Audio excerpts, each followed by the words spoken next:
Hello everyone. I would like all of us to right now close our eyes and open them in the eyes of those in Pompeii who saw the enormity, saw fire roar from the skies into their homes, and in that moment when you are confronted by the flames of all that you feel you have caused to be an effect of, you see the moment is innately and in its own sense of clarity very clear. Unmistaken you are. You enter this life without the notion of a mistake, without the conception of an identity that needs to be enslaved to a reality it cannot escape. When we reduce, we aim to escape, but through reduction, we also aim to find the enormous. We aim for our voice, for the greatest love of the collective human being, to poke the giant on the shoulder, to tell it that we're not here to be an angel or a devil on the shoulder of life. We are not here to judge it in the eyes of other judgments. We are here to, in a sense, through our sense of fluidity and on our sense of ability, communicate that which needs to be heard. And so let the generalities of life show you how every specific act that you have done so far has led to your greater understanding of what freedom could ever mean. I am a pilot, and so are you, and so you may be on this ride, and my words are perhaps carrying a vision, but you need to look within yourself. You need to even let my voice be the voice that has always been within you. For when Mr.Within speaks, you see that it is not an idea, it is not a concept, but it is the life that has always spoken. Existence is self-reflectively beautiful. And so once you begin engaging and having your attention on that which is beautiful to you, you will see ambition will come knocking on your door, and your door will have always been open. You see, we go through experiences where images and ideas come into our vicinity, come into our proximity. I am visited by great ideas, and some of these ideas belong to my past. I have sat in the same living room with my guilt, who is shaped based on the inability of other moments to do the right thing, and I wonder why, and how could one give themselves a gift that, once opened, requires no more gifts?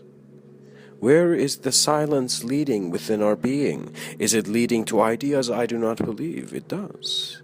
It leads, just like how a river leads, just found. If you have just found a river, you do not know where it goes, but you know that the ability within you innately and gives you the potential. All your limitation is all those moments that are giving you permission to carry on through this moment, and that is no little thing. Because in the world that is too big for our eyes, we have always been its pupil.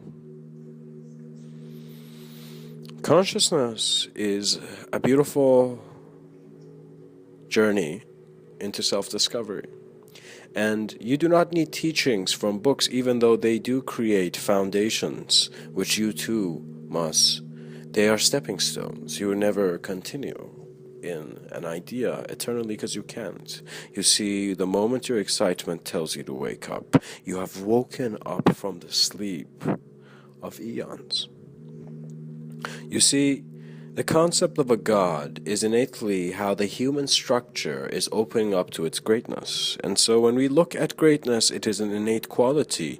And who would have ever thought that the candle was to be lit by the hands that knew they were the light?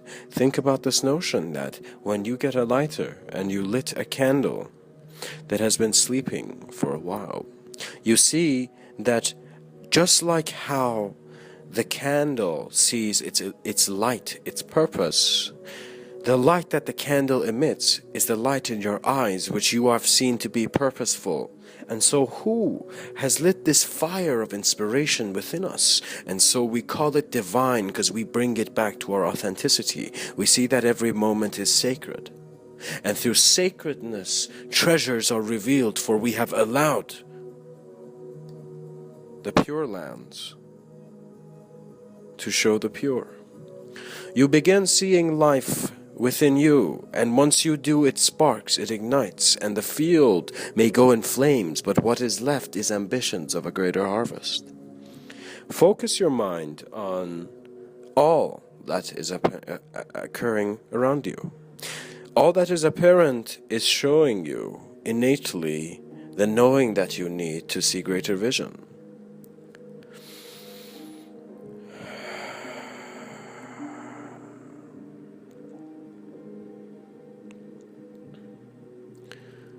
When your eyes are holding sight, you see that there have been some moments in our life that have changed us truly, and that perhaps the intensity of my speech is the product of all life speaking to my ear.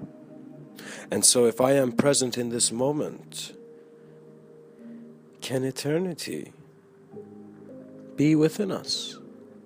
And it is your own exploration. It is your own journey into the void. And carry it gracefully. Understand the compassion of all intelligence is by your side, for you have come out of your greatest sense of direction.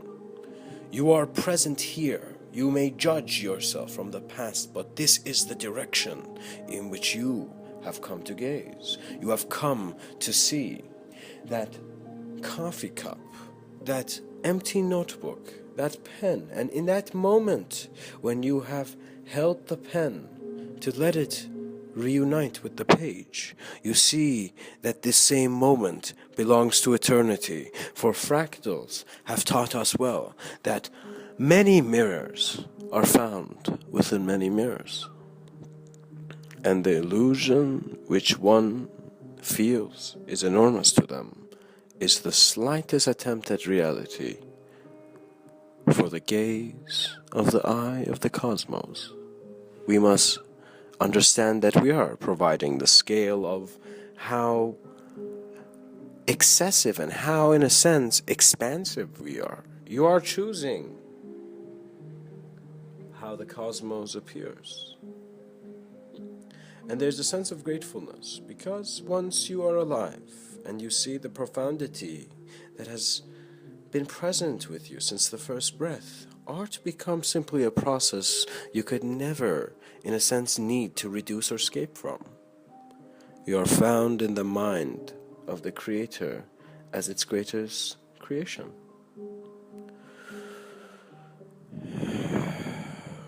We all seek senses of adequacy. But when we are pushed to inadequate moments where we believe we must not go through such experience for humanity must be more evolved, we look and we see that judgment is not done by us.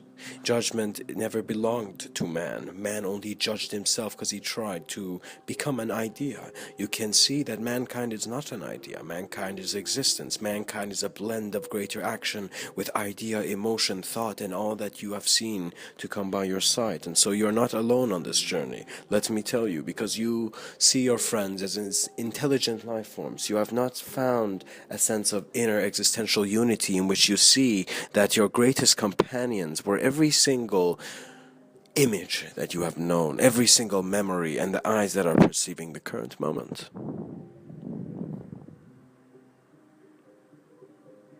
And you must see that even though I do walk in gates of awe and open these gates, I want to tell you that once you create something outside of yourself, greater than you feel you can overcome, the mirage in the desert has made you given up. Because you need to see that who really is giving up is the observance of what is kept there that needs to go. You need to let things pass. You need to let yourself change your shirt. You need to bathe in and bask in greater lights. You need to look at yourself as one who can speak and communicate to any moment of being. Become an existential communicator, as clear as the nature of your being, as the nature of your mind at first, and even more intimately the body. We are personal. We get offended if the body is hurt, and so we are thrown in this cycle of physical survival. And physical survival is not a joke. We may have scars to even know that life can be tough, realities can intensify, and you do not need to be worried about the mud on the battlefield when bullets are flying at you. It is now time to let yourself be your greatest inspiration. Look at yourself observantly, calmly, passionately, and know that you are a self-sustaining being, just like how all that you see is kept here, through a sense of self-maintenance, which looks at itself at some point never having done anything. So once you see that all your contributions were elusive in the way you were receiving them, you see that once your reception changes, the illusion was never elusive. What was elusive was how you were aware of what is here. You're not an illusion. You need clarity, and you actually need to be able to work here presently. So an area of you will look at the oceans of depth behind your eyes, but the other shall carry, and you shall be a ship, journeying on into bringing greater advancements for the fire that is the beauty of man's evolution and transcendence.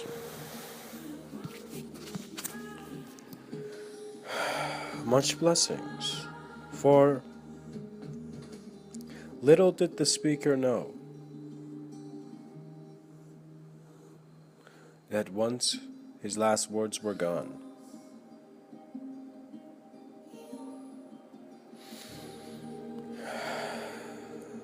eternity was always home.